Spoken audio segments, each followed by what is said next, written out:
ক্ষমতাটা যেন এক দুইজন ব্যক্তির কাছে কেন্দ্রীভূত না থাকে, এই প্রক্রিয়াটাকে ডিসেন্ট্রালাইজ করার অংশ। এখন যদি ঘুরে ফিরে এই ক্রিয়েটিভ অর্ডিন্যান্সগুলোকে আবার বাদ দেওয়া হয়, এই অর্ডিন্যান্সগুলোকে আইনে পরিণত করা না হয়, তাহলে তো ক্ষমতা উইল বি সেন্ট্রালাইজ। আপনি যদি আইনটাকে হেফাজত না করেন, শুধু কাজটাকে হেফাজত করেন, এর অর্থ কি? আপনি কাজটাকে ভালো মনে করে হেফাজত করছেন, তাহলে আইনটাকে ভালো মনে করছেন না কেন? আমরা এখন গভর্নমেন্টকে বলছি, please do not take any unreasonable, unconstitutional, anti-reform project. If you take any anti-reform project, unconstitutional law, if you pass by the parliament, that will be challenged before the high court subsequently. But however, majority যদি কারো থাকে, তারা যদি যুক্তির চাইতে অহংকার আর শক্তি প্রদর্শন করেন, এটা শেষ পর্যন্ত জাতিগতভাবে ভালো কোনো রেজাল্ট দেয় না।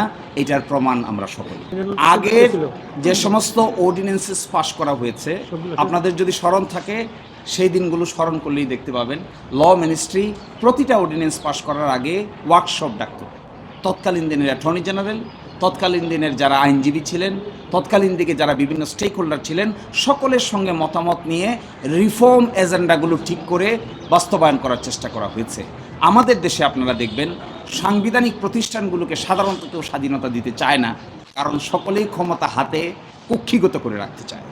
ইন্টারিম গভর্নমেন্টের সময় এই ক্ষমতাটাকে ডিস্ট্রিবিউট করার পরিকল্পনার অংশ হিসেবে জুলাই চার্টার্স বাস্তবায়ন করার জন্যই এত পরিকল্পনা গ্রহণ করা হয়েছে।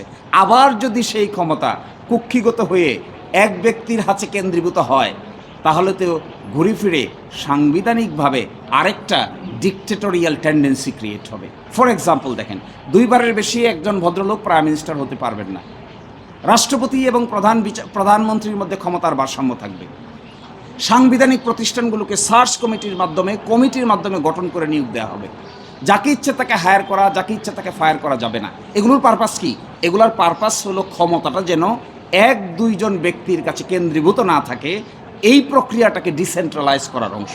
এখন যদি ঘুরে ফিরে এই ক্রিয়েটিভ অর্ডিন্যান্সগুলোকে আবার বাদ দেওয়া হয়, এই অর্ডিন্যান্সগুলোকে আইনে পরিণত করা না হয়, তাহলে তো ক্ষমতা will be centralise, power will be centralise to particular party, particular ব্যক্তি, পার্টিকুলার গ্রুপ।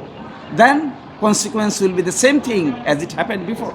এখানে ওনারা প্রস্তাব করেছেন কিছু কিছু অর্ডিন্যান্সের অধীনে অনেক কাজকর্ম হয়েছে, ওনারা বলেছেন এগুলোকে সেভ করা হবে, হেফাজত করা হবে। আপনি যদি আইনটাকে হেফাজত না করেন, শুধু কাজটাকে হেফাজত করেন, এর অর্থ কি? আপনি কাজটাকে ভালো মনে করে হেফাজত করছেন, তাহলে আইনটাকে ভালো মনে করছেন না কেন?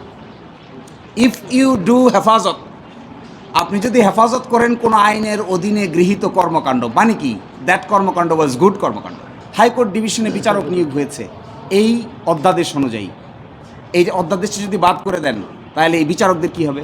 তখন তারা বলছেন এই বিচারকদেরকে আমরা এখানে হেফাজত করব, আর বাকি পরবর্তীতে যারা আসবে তাদেরকে আর হেফাজত করতে হবে না, তারা হেফাজতের বাইরে চলে যাবে।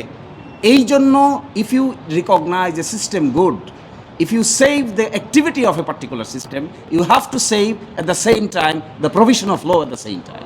আপনি আইনকে স্ক্র্যাচ করে দিয়ে কাজটাকে বাস্তবায়ন করবেন, তাহলে পরবর্তীতে এই কাজটা কি করে হবে?